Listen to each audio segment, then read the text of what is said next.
Hey friends, if you encounter the error, protected content cannot be viewed on this device, then please watch this video. I will guide you through the resolutions. The first solution is to check the network connection. Open fast.com and check the internet speed. Is it good enough? The next one is to check if your laptop adapter is enabled or not. So press the Windows key and the R key together to open the run window.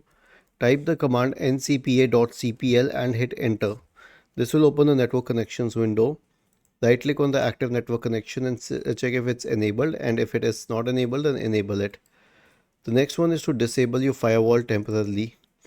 Search for Windows Defender Firewall and open the Windows Defender Firewall. Click on turn Windows Defender Firewall on or off, and then you can disable it, but do it temporarily and click on OK, and then try to do the job. View the protected content. And lastly, update the network drivers. So search for device manager in the Windows search bar and open the device manager. Expand the list for network adapters. Right click on the MediaTek one and select update drivers. Was this helpful?